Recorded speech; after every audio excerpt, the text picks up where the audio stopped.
We welcome you to another edition of Snap the Pigskin. Hello, everybody. Season 3 of Snap the Pigskin is here, and the NFL season is getting closer. Training camps are about to begin. I'm Noah Clark, joined by Kedrick Stumbris.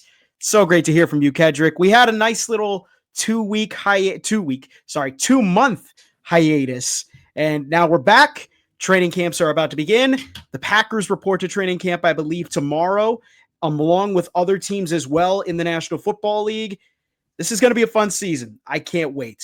Cannot wait. Yeah, feels like lots of moving deck chairs and really does feel like it's a wide open race for this Super Bowl.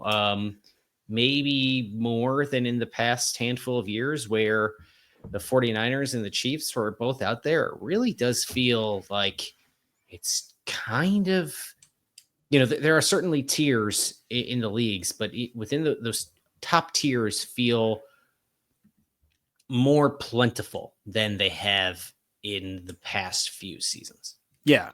And this year indeed is probably going to be the most wide open race in not just only the AFC, but in the NFC as well. And there's so much that has happened from this past offseason. And we'll talk a little bit more about that. We'll also talk about new teams that had new coaches, new quarterbacks with new homes. And recently, a few pass rushers got paid, including TJ Watt, making the highest non-quarterback paid ever in NFL history, which congrats to him, former Badger. Very proud of you. So let's get right into it and recap from the offseason, because there was a lot that happened in this offseason, starting with the fact that the Philadelphia Eagles won this past year's Super Bowl, dominating the Kansas City Chiefs in a blowout, and they look to defend their title this year. Now, moving into this year, free agency came and went, as well as the draft, welcoming new players into the NFL draft, or into the NFL in the draft, as well as new players from old teams going to new teams in free agency. This past year's draft was held in Green Bay, the first time ever in Green Bay's history that they were able to host a draft. And also, too, with the Packers, by the way, they ended a drought of drafting a wide receiver in the first round and selected Matthew Golden from Texas, among other teams selecting a wide receiver in the first round, like the Bucs selecting Emeka Buka, the Jaguars getting Travis Hunter, and the Carolina Panthers getting Tet McMillan, and all going to their new homes. But overall, it was kind of a crazy offseason to just unpack, because on top of that, we had some new quarterbacks go to new places, some old quarterbacks go to new places, some new coaches go to new places. It's a lot to unpack, but let's start with the fact of the Philadelphia Eagles winning the Super Bowl, beating the Kansas City Chiefs, and now looking into next season. What does this Super Bowl race look like for the NFL, and more importantly for the Philadelphia Eagles, because they are the defending Super Bowl champions here? Yeah, they certainly have a lot of holes to fill coming out of free agency. They lost, 3 starters this past year, and you're out of your 22. Like, that's not insignificant, especially when a guy like Oren Burks, who did so much on that defense last year, that was really, really important for them. Just being able to let some of these other guys like Zach Bond cook, right? Really huge for them.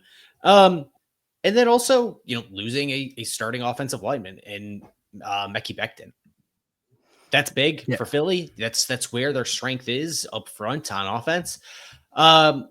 But aside from that, you overhauled the coaching staff just a season ago.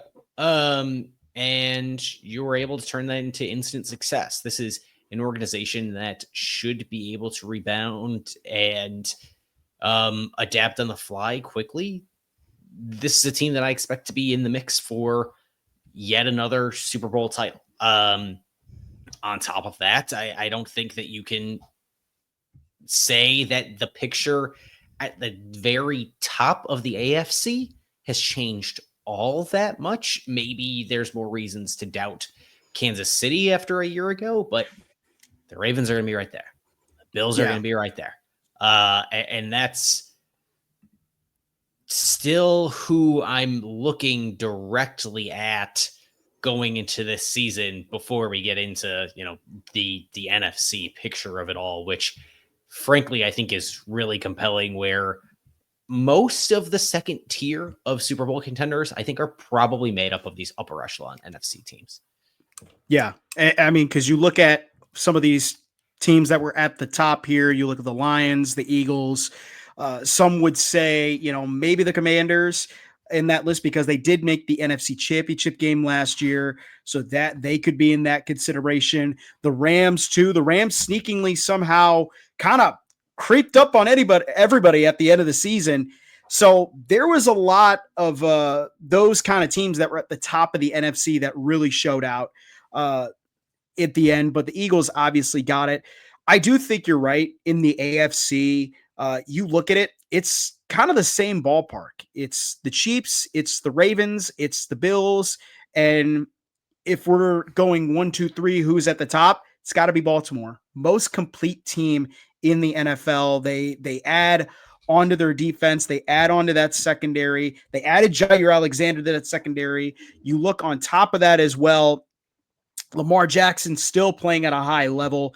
They had Derrick Henry, who came in last year, blew everybody away for the Baltimore Ravens and really improved that run game. I do think Baltimore is a team that is very much going to be one of the favorites to win the AFC again this year. Now you look at it, they should have been in the AFC Championship game last year because they were a drop away from potentially going and making things very interesting.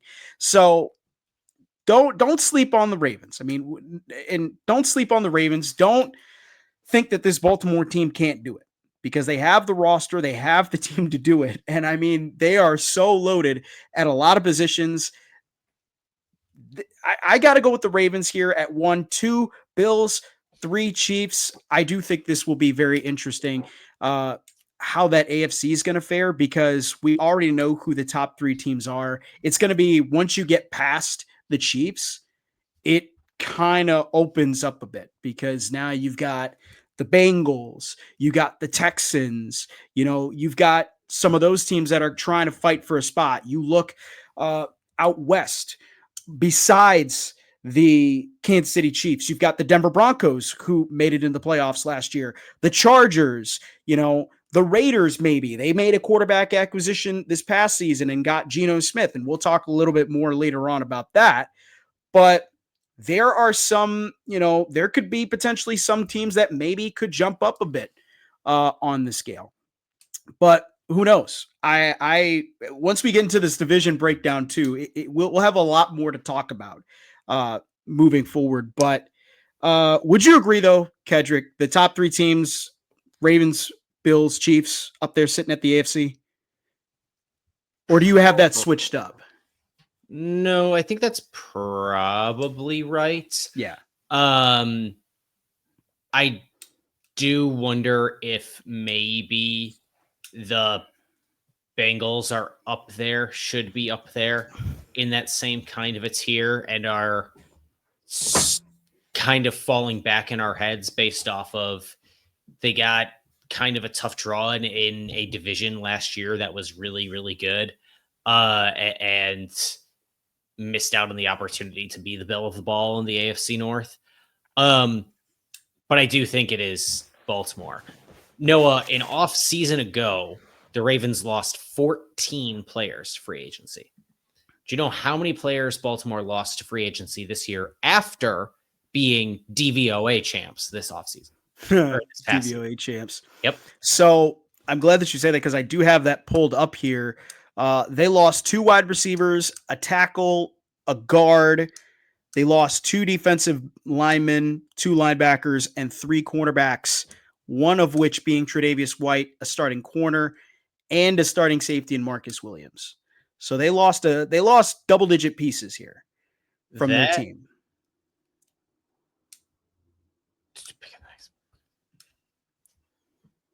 I believe you are a year off. A year off? Yeah, I think that's the 14. That's the 24 off-season losses. Really? Yes. Wait, so Deontay Johnson didn't go because I'm looking at it here. Deontay Johnson went to the Browns this year, and he was on the Ravens last year. Baltimore Ravens. And Tre'Davious White jumped back on the Bills. 1, 2, 3, 4, 5, 6, 7, 8, 9, 10, 11, 12, 13. Well, would you look at that? They lose 14 people they lose 14 people this year. So the same number, essentially. Same number from a year ago. Yeah. 4, 8. All right. Well, I don't know what the fuck I'm looking at then.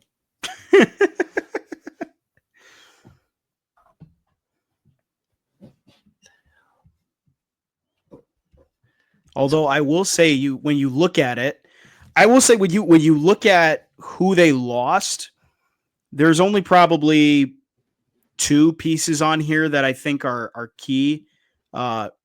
Losing Tre'Davious White and losing Deontay Johnson, I think, are huge because those are depth pieces. Tre'Davious White, big corner depth piece. Same with Deontay Johnson, big wide receiver depth piece. They didn't really lose much. Michael Pierce, you could say Michael Pierce too, retiring is a tough one, but I think they still look pretty good. They look still really complete overall. Yeah. They're obviously going to be just a juggernaut of a football team this year. Yeah, I'm looking forward to watching them play more football this year because they're a fun team to watch last year, and they should be again this year. Oh yeah, they're gonna be they're gonna be super fun, and the Ravens too. And we'll talk more about Baltimore because when we get to our AFC NFC North division preview, I think that'll be a very interesting conversation because the AFC North, if you look around that division, it's just wild city. Other than the Ravens and the Bengals, you look at the Steelers and the Browns, like there's just a lot of wild craziness going on down there with those 2 rosters, especially the quarterback competition. But moving on, we'll jump in. Let's continue on here, and we'll talk about new coaches because there were a few teams that got some new coaches, 7 to be exact. This past offseason, 7 teams this past offseason went looking for new head coaches. Some came away with some solid hires, some with some questionable hires, and obviously the ones that left fans wondering, why the heck would you make that move? I think we all know which team I'm talking about. And here's all the teams that made their hires and have a new head coach. The Patriots hired Mike Vrabel, coach with the Tennessee Titans, was the head coach there this past couple of seasons ago. The Chicago Bears hired Ben Johnson, was the OC for Detroit. The Jets hiring Aaron Glenn, who was the DC for Detroit. The Jaguars hiring Liam Cohen, who was the coordinator, the OC play caller for the Tampa Bay Buccaneers. Tampa Bay had a really good year last year, and their offense really showed up well. The Raiders making a old school hire, getting Pete Carroll. The Saints hiring Kellen Moore, who is coming off a Super Bowl championship win with the Philadelphia Eagles. And the one that is the most glaring, and obviously why I put in the doc WTF, is the Dallas Cowboys, who hired Brian Schottenheimer, who was the OC last year for the Dallas Cowboys and got promoted to head coach. I don't know really. I don't know what you think about these hires, Kedrick, but obviously the one that stands out is Dallas. But you look at some of these hires. for the Jaguars, or for sorry, not for the Jaguars. You look at some of these hires for the other teams that got new head coaches. Some are very interesting. Some might stick. Others, they're going to have to take their time and rebuild. And there's a few on this list that I just named that potentially it could take a while before they become very successful. But what are your thoughts on these head coaching hires from this past coaching carousel? First, for the record, I figured out where the heck my Baltimore mistake was before. They lost five on my sheet. They lost 5 players on day 1 of free agency. And yeah, whatever. God, what a buffoon.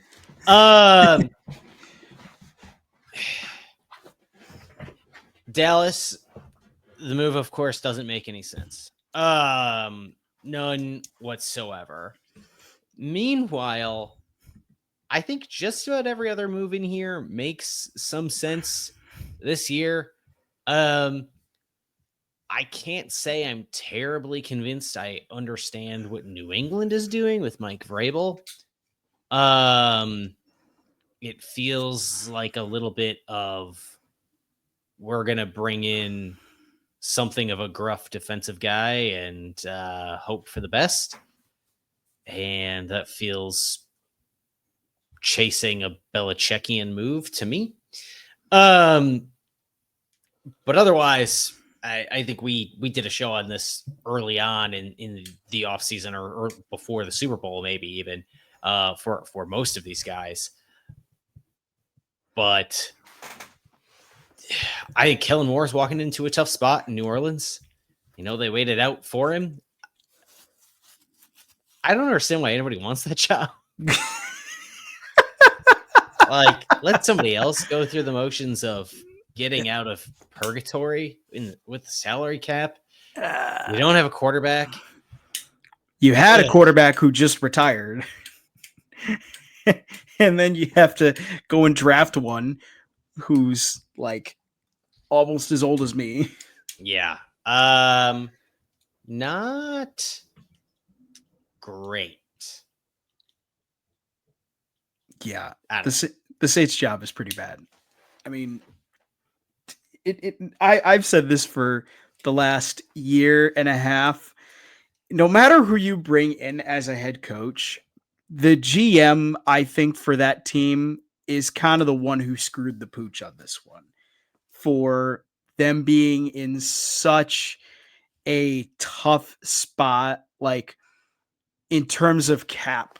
I mean, like they, for the last, I don't know how many seasons, the last 3-4 seasons, they've been just one of the teams that's been having the least amount of cap space, and just they continuously keep paying their own guys when clearly this team is not going to work. So the only bright spot I think that I could say about this Kellen Moore hire is his offensive. He's an offensive guy. We're seeing this a lot in the NFL now. A lot of teams, they're bringing in offensive guys. You look at the last coach they had, Dennis Allen, a defensive guy. Who was the head coach before Dennis Allen? Sean Payton. He was an offensive guy. So the Saints are kind of going back to that. Let's get an offensive mastermind to see if he can jumpstart this offense. Now, it's going to be very hard to do that because the quarterback situation is really, really, really bad. And we'll talk about this next, but like, holy cow. I just don't know. I do think New Orleans, like, if there's one team that I think is going to suck this year, it's going to be the Saints. They're kind of this year's Panthers. Like they don't have really a good roster. They're just kind of sitting in purgatory, as you said, and their quarterback situation not really solid. It's kind of a wait and see situation. Yeah. Good luck to Kellen Moore out there down in New Orleans, because that's That's a tough situation. Although I will say the Cowboys' job is pretty bad. Like the Cowboys' job does take the cake. It does take the cake by far. I mean, that's why nobody else took it, I think. The Cowboys' job or the Saints' job? The Cowboys' job. Yeah. I think it is telling that the only person, I guess, where there was mutual agreement to take that job was somebody already in the building who otherwise would be out of a job. I agree. I agree. I mean, because who else would have taken that job knowing what the roster looks like? But then you look at Dallas's roster too, and we'll even talk about this with Dallas's roster. They made a lot of moves this past offseason. But the one question will be is, even if they made all these offseason signings, is it going to translate? Is it going to translate to success on the field? And you just kind of took a sidestep with Brian Schottenheimer because he was the guy who ran the offense last year for the Cowboys. So it's a head scratching move, and it's a head scratching move altogether. I just don't know what Dallas did there. It just was stupidly stupid. Now, in terms of good hires, what are your thoughts on good hires? Was it you that, I can't remember if you said, were you the one that was very high on the Liam Cohn signing, or? Oh yeah. Yeah. I think in a world where Trevor Lawrence has not panned out to be the phenom I think folks were hoping him to be, although I do think there is a very good quarterback there. Bring in Liam Cohn, who just led Tampa Bay to like its most efficient offensive season in franchise history under a team quarterbacked by Baker Mayfield, who, look, his first year of his career renaissance was not under Liam Cohn. That was the season prior, but that continued. And the ability to build on that, I think, is very promising for this Jaguars team, where there's just been a lot of like young, exciting pieces there for a little while. And no one's ever really gotten it quite all together. I think Liam Cohn might be that guy to bring it together in a division that has a lot of, what's the word I want to use here? Superstar talent. Well, not superstar talent. No, not about the AFC South. That is the AFC South. I thought you were talking about the Jaguars. It's a very bland division. Yes, yeah, I am talking about the Jaguars in the AFC South. Yeah. In a division where there's just there is no clear front runner, and obviously Tennessee, which just had the number 1 overall pick, isn't quite sure what it is. The Colts have a ton of questions, aside from the fact that if Anthony Richardson can ever stay healthy, I think that's an exciting offense. And then the Jags are kind of just sitting there waiting. They feel like a little bit of a sleeping giant in that division. Ooh, I like that. Sleeping giants. I do. Especially after Houston took a little bit of a step back last year, I think. Yeah. I mean, and because the AFC South is so bland.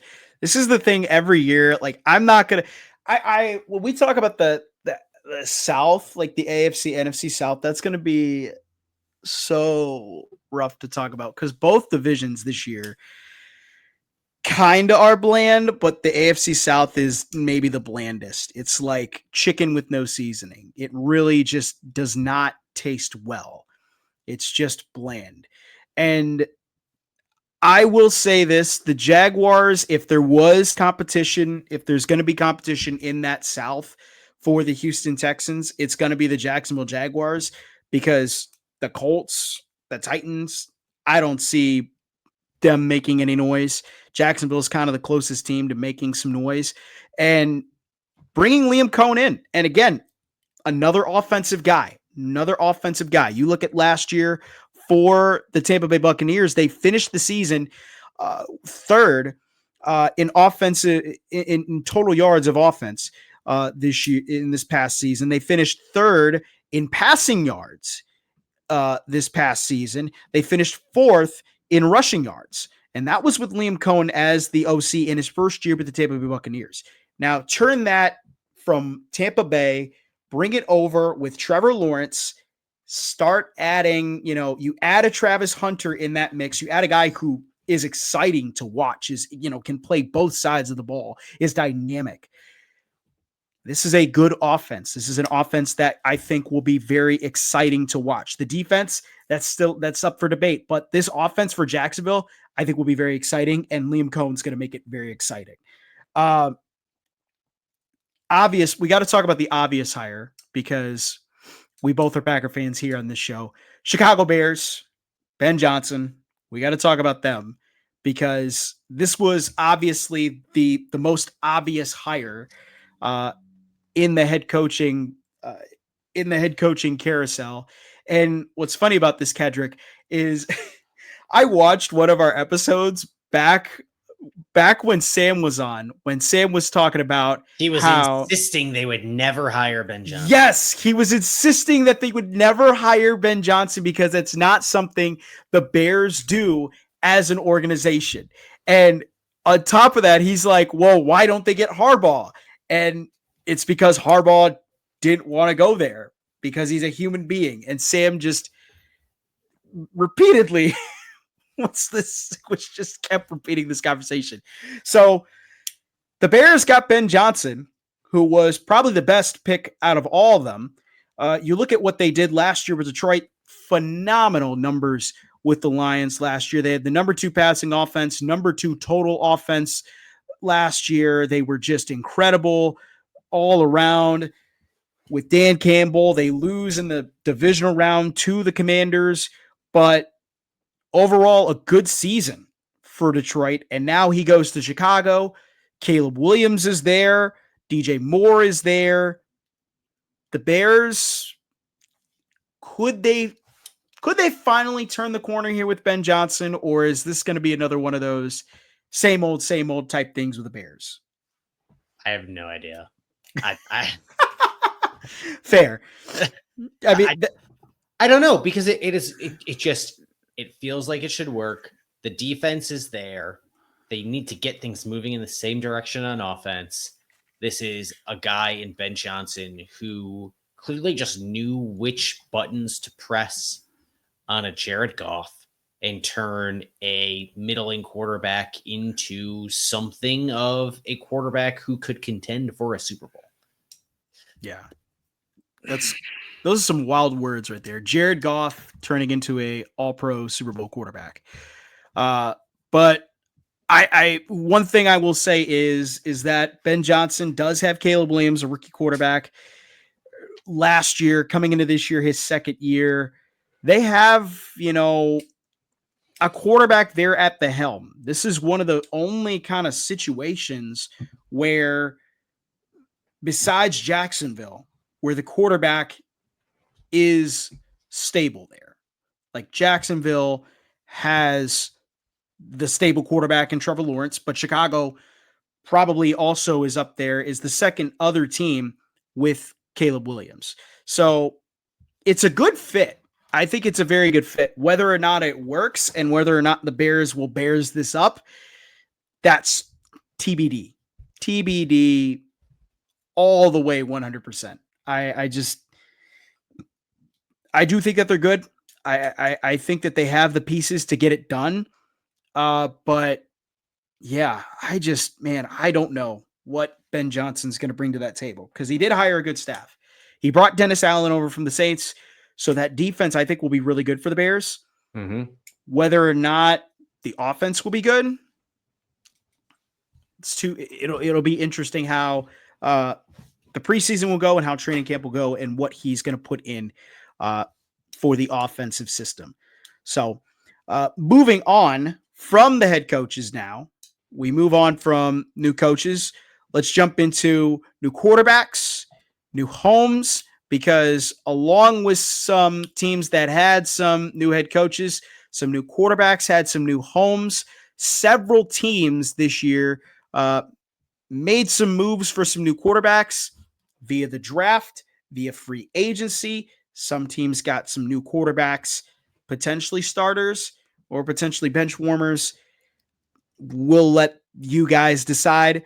But here's who. But if you've seen the list, Kedrick, on the Google Doc, on the doc that we have, there is a lot of teams that went out and got quarterbacks this year. And there's a couple teams who drafted quarterbacks for their rosters. The Titans getting Cam Ward and the New York Giants getting Jackson Dart, replacing Daniel Jones, who now is in Indianapolis to compete with Anthony Richardson. So there's a lot of teams out here that needed a new quarterback, got themselves a new quarterback. Let's start in the AFC with these quarterbacks. What are your thoughts about some of these teams in the AFC? Is there any quarterback specifically that stands out? Is there any quarterback that you would think that would be basically, it is what it is? Or is there any quarterback that's like, oh yeah, that was a bad signing right from the get-go? What I find hilarious is that Cleveland has two first-round quarterbacks. I knew you were going to say that. Two first-round quarterbacks, three quarterbacks drafted in the first 3 rounds of the draft, and none of those players are Shedeur Sanders, who is also in that quarterback room. Oh, gosh. I knew you were going to say that, too. It's just fascinating. It's very fascinating. Because if I were just blindly picking somebody to be the week 1 starter on that team, it's probably Joe Flacco. And if it's not, it's probably the quarterback they took later in this year's draft than the other quarterback they took in this year's draft. Oh, which, man, if that isn't just completely nonsensical. I do think it is probably Joe Flacco who starts. I think they, what an AFC whirlwind tour he's been up to, I guess. And good for him. I guess he just loves playing football. Fantastic stuff from Joe Flacco. I mean, you look at it too. If you added Deshaun Watson in there too, oh yeah, sorry, I forgot he's also there. But I don't think he's going to play this year because of his Achilles injury. Right. So yes, they are our 3 first-round quarterbacks, Lord, and 4 quarterbacks taken in the top 3 rounds of the draft. Oh, and Shedeur Sanders. I don't understand this Cleveland Browns room. It just the quarterback room looks stupid. It looks dumb because, for one, you trade to get Kenny Pickett from the Eagles, and I think it was they gave up a 5th round pick because they thought he was going to be their day 1 starter, and he got beat up by Joe Flacco, so that 5th round pick was useless. And that trade was completely useless. But even we talked about this going in after our draft episode, was why in the world did the Browns take Dylan Gabriel first and then take Shedeur Sanders second? It makes zero sense to me when you already have a loaded quarterback room, and you could have taken Shedeur well earlier, and they chose to pass on him until the later rounds. It makes no sense.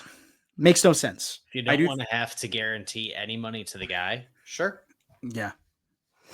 And yes, Deshaun Watson, who ruptured his Achilles in week 7 last year, re-ruptured his Achilles this offseason.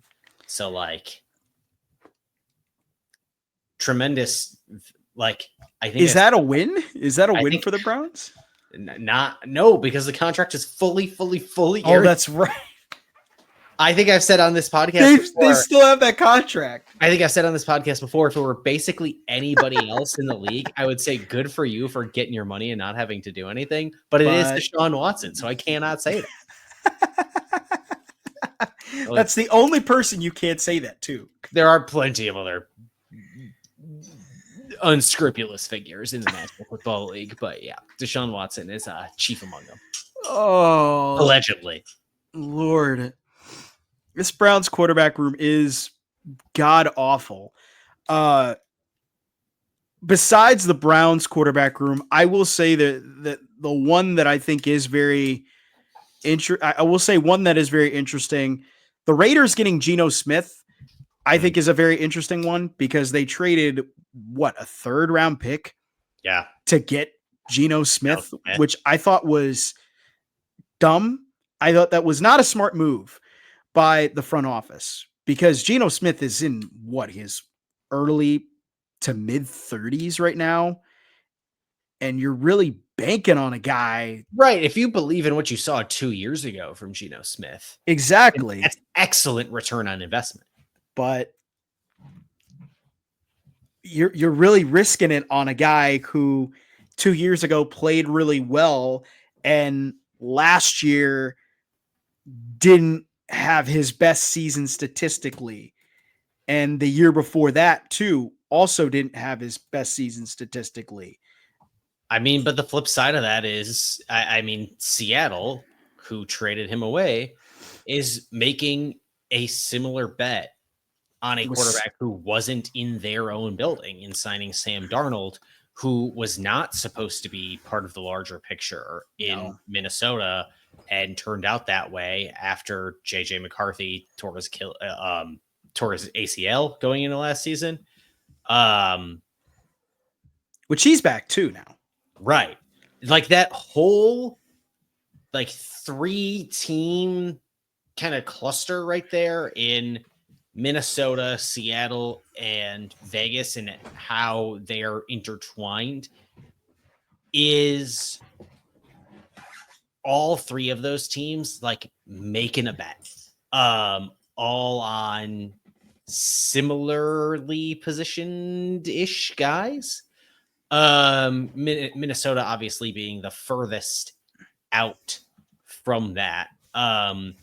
But it's not like they have fantastic other options behind JJ McCarthy. They are all in on JJ McCarthy. Otherwise, you go to Sam Howell?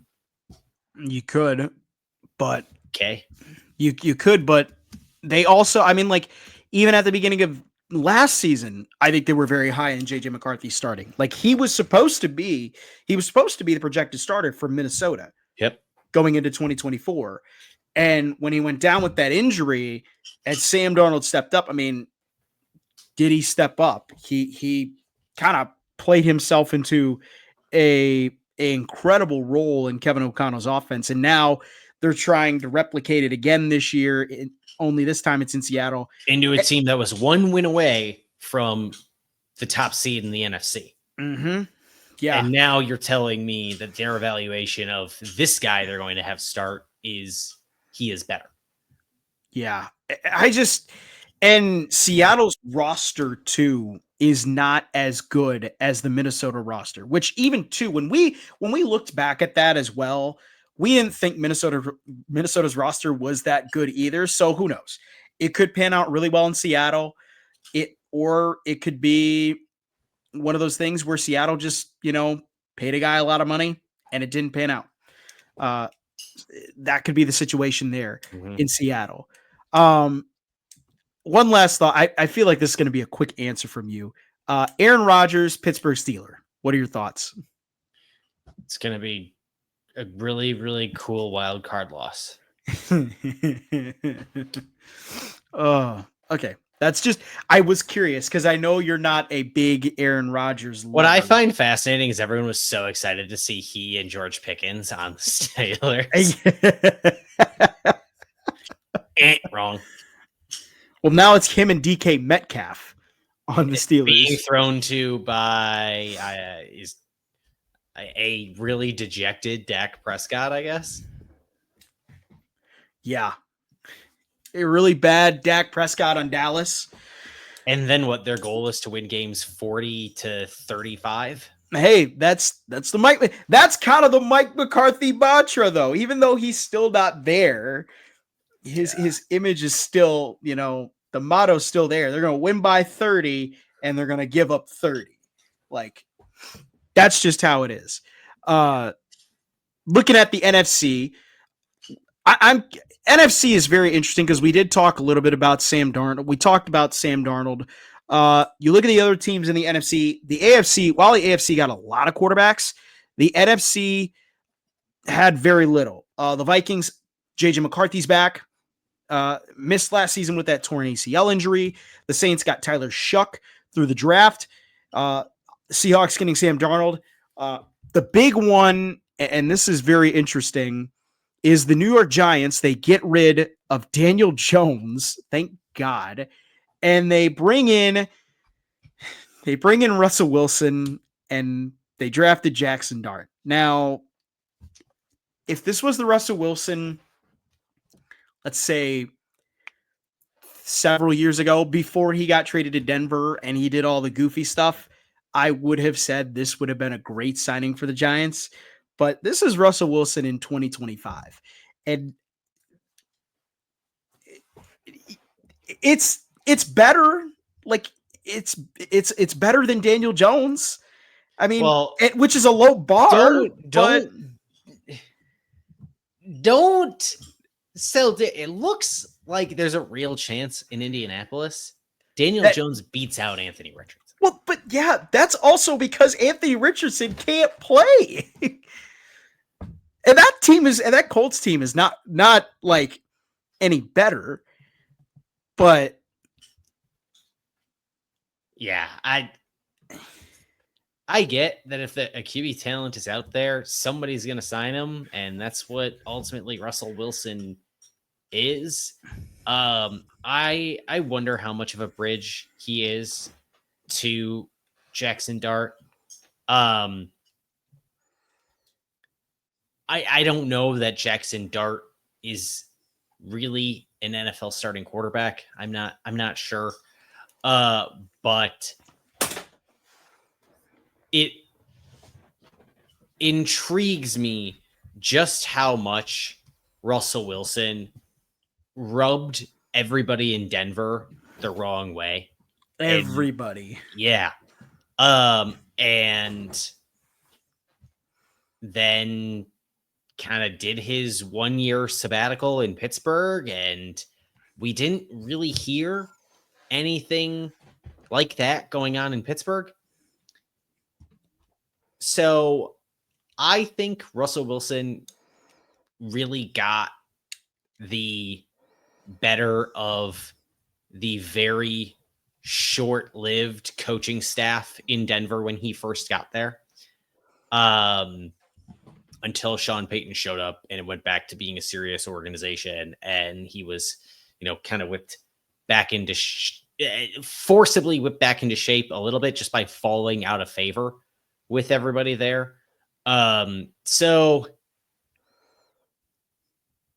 I don't know exactly what that means for his time in East Rutherford.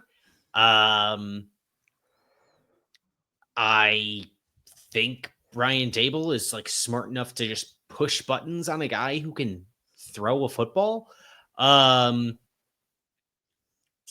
Ultimately, I just don't know how much it can really change the tides of what's been a really, really rough handful of years for the Giants. Yeah. I mean, and it's been rough especially even last year when they got rid of Saquon Barkley to pay Daniel Jones, right? Or to keep Daniel Jones. And then Daniel Jones doesn't even stay on the roster the full season. He goes to Minnesota, and Saquon Barkley ends up winning a Super Bowl, and Daniel Jones ends up being in the playoffs, where he didn't see any minutes, but he still made it in the playoffs. So it's not been good for the Giants the last several years. This draft, they got Abdul Carter and Jackson Dart. I think to me, Jackson Dart's kind of a wait and see type of quarterback. I will say if there is any head coach that can turn quarterbacks into solid quarterbacks, it's, Brian Daboll. We've seen him do it a couple times here in his career as an OC, and also, a little bit as a head coach. I mean, he did do some things well with Daniel Jones his first year, but still, I mean, built up Josh Allen. Yeah, he did build up Josh Allen. That's the one big thing. So to me, Jackson Dart's a wait and see, but I will a quarterback. He was the QB's coach in 2017 under Nick Saban at Alabama with Tua, and that team won the national title. So he's had history. With Jackson Dart, it's kind of a wait and see. I will say the Abdul Carter pick, terrifying, because you have Abdul Carter, Brian Burns, and Kayvon Thibodeau all on that defensive front now. Yeah. Good luck trying to block those three. Yep. And what I will say from the Giants is they're not going to the offensive kind of identity, but they're kind of going back to the throwback Bill Belichick defensive identity, which is you have all these great players on the defensive side. You get edge rushers on the outside, and you just attack the living daylights out of the quarterback. And we're going to see that hopefully with Abdul Carter, Kayvon Thibodeau, and the addition of Brian Burns. And well, I will say it'll be fun. This will be a very interesting year for the Giants. Brian Daboll is kind of on the hot seat this year. If they don't get it right this year, he's out of there, and they're going to be looking for a new head coach. Minnesota Vikings getting back JJ McCarthy too. That's a big one. As I said last year with the Vikings, they kind of are a team that if no matter who the quarterback is, Kevin O'Connell's system works. I mean, he had Josh Dobbs and Sam freaking Darnold making incredible highlight reel plays. And we saw last year what the offense was with Sam Darnold leading the offense. Will there be a change when Sam Darnold in Seattle and JJ McCarthy coming in? Could be, but there's a lot of potential with JJ McCarthy because he's had now at least a year to learn. Even though he did not play, he's had a year to learn in the Kevin O'Connell system. You look at Minnesota, though, didn't really have a lot of draft picks this year, but they kept Brian Flores. The defense, I think, will still be really, really good, and they improved on it. So we'll see where that gets them. We got 10 minutes left in the show. We're going to talk pass rushers because just recently, TJ Watt just got paid to be the highest non-quarterback paid in NFL history. It is a 3-year, $100 million contract for TJ Watt, who got paid. You also look at it too. Max Crosby also got paid earlier this offseason. Who else got paid this offseason? I just had it. Myles Garrett. Myles Garrett just got paid this offseason. Got paid. The highest paid player, the title of the highest paid non-quarterback in NFL history changed hands 4 times this offseason. Which is insane. 3 times in the span of 2 weeks. Which is insane to think about. Yeah. It was Max Crosby at first, way back in March 5th. He signs that big extension, making $35.5 million a year. Myles Garrett then one-ups him with $40 million on March 14th. And then Cincinnati gives it to Jamar Chase on March 18th, just a few days later. Clearly, the agreement there was we need to come in just above this Myles Garrett number because the Myles Garrett number is 40. Jamar Chase is 40.25, 40 and a quarter. 4 days later, that deal gets done. And look, I think there was a decent amount of consternation with TJ Watt over wanting to get this deal done, over wanting to be the highest paid non-QB in the league. I think he deserves it. I think, Max Crosby and Myles Garrett are certainly game wreckers. And I think Myles Garrett is probably the only player who comes close to TJ Watt in this regard, where they just can single-handedly take over a game on defense. And there are just not a lot of players in the world who can do that. And I think Myles Garrett and TJ Watt are the two. Not to take anything away from Max Crosby, in my opinion, I just think those two guys are on another tier.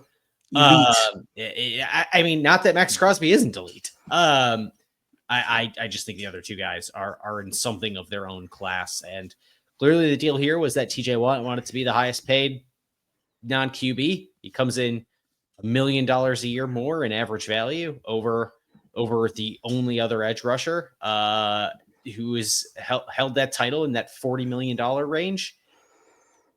Whew, it's a lot of money.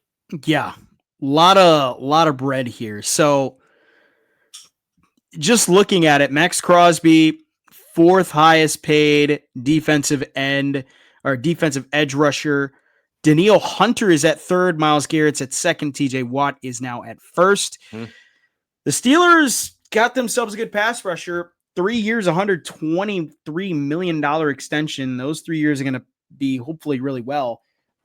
Meanwhile, Trey Hendrickson still looking for his bag from the Bengals because, boy, Cincinnati, we're going to talk about them yet again here in the upcoming weeks with the Bengals and their contract situation, because we talked about it last year with Cincinnati.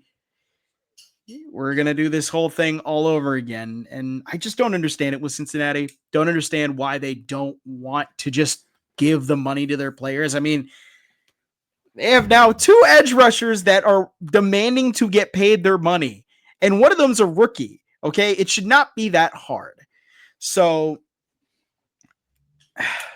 congrats to Myles Garrett and TJ Watt, especially TJ Watt, former Badger, as we said earlier on this show. What a career he's had so far, leading up to this point. Because you look at it, he started out at Wisconsin as a tight end, converted to the defensive side as an edge rusher, has a phenomenal year in 2016, gets drafted that next year by the Steelers. Phenomenal year in Pittsburgh, a phenomenal career in Pittsburgh since that point. And I'm still really mad Green Bay did not take him because they chose Kevin King, which wonderful pick there. To keep in mind just what the numbers in the NFL have done in recent years, and certainly there's some inflation to account for this, but not that much, because J.J. Watt didn't play that long ago. It is the cap has absolutely exploded in the NFL. Yeah. J.J. Watt just signed this deal for $123 million. T.J. Watt just signed this deal for $123 million.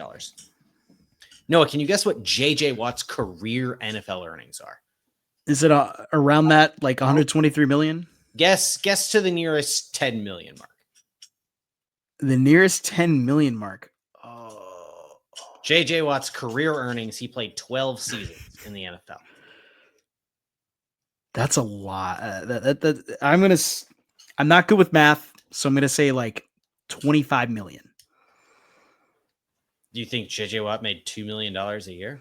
No, because the math just don't be math in there. Give me the answer on this one, because I don't know what to do. Oh, J.J. Watt famously only signed for the vet minimum his whole career. JJ Watt's career earnings are $129.7 million. $130 million in his career. TJ just signed a $123 million extension over 3. Woof. So he just made the same. He made like in 3 years, he's making the same amount of money as TJ Watt made in his entire career. In a quarter of the time. That'll be something he'll rub in at the family dinners. That is quite a lot. And at least helps Pittsburgh with their defense too, which congrats for TJ. But holy cow. He deserves it. He's the second fastest player in NFL history to reach 100 sacks. He's the only player who did it faster than TJ Watt. Noah. Are you asking me this question? Oh, yeah. TJ Watt got to 100 sacks in 109 games. Was that the only player to do it in fewer games? Was that JJ? No. No. Myles Garrett? No. No. They're not currently playing. Oh, they're not currently playing. No. It's the second fastest player in NFL history to reach 100 sacks. How far am I going back here? Far enough, like you know who this player is. You know very well who this player is. Reggie White. Correct. There we go. 96 games to reach 100 sacks. Holy cow. Yeah. Golly, I love Reggie White. Man, that's an insane stat. If anybody who never watched Reggie White, really nuts. If anybody who didn't watch Reggie White in his career, go back and watch some of those highlights. Insane stuff from him. Oh, man. That Eagles team was insane, too, on the defensive side and the offensive side as well. I hope we get, now that JJ Watt is going to be on that number 2 CBS team with Ian Eagle, I hope we get some real good highlight moments of JJ calling TJ, and it should be a lot of fun. Yes. I for one am excited. I didn't even know that he was on the second team. Oh, yeah. They replaced him with Charles Davis. Interesting. That's a good pairing. Well, better than Fox's second team. Actually, no, that's not true. Better than Fox's first team right now with Tom Brady. With Brady and Burkhardt. I love Kevin Burkhardt, but Tom Brady, it's just he puts me to sleep. So, anyways, we have 3 minutes left. We're going to wrap this show up today. Next week, we're going to talk division. We're going to start getting into our division previews, and we're going to start talking, AFC, NFC divisions. It's going to lead us all the way up to the week before the NFL season begins, because there's that little break in there after all the preseason games. So we're going to preview those, get that little week to recap the preseason, go into the regular season, get things rolling right from there. If you have been listening to this show and have been catching up on our episodes, because I have checked the downloads over the past few weeks on Buzzsprout, and we have gotten a lot of people downloading our episodes, Kedrick, on Spotify. If you have been listening, you can find our episodes also on youtube.com/snapthepigskin. And obviously you can also listen wherever you get your podcasts. And also too, you can listen to Kedrick's podcast, the Sconnie Six Pack. Does a lot of great stuff there. Badger sports season is getting very, very close to beginning. Badger football is starting up here in about a week here with their camp. You said July 28th, right? Is when camp starts for Wisconsin? They start the 29th. 29th. Okay. Yes. It's going to be very interesting how Wisconsin will fare. I'm trying to keep an open mind this year. I think that's worthwhile. Yeah. Trying to keep an open mind in the Badgers. So with that, I'm Noah, joined by Kedrick. This has been another edition of Snap the Pigskin.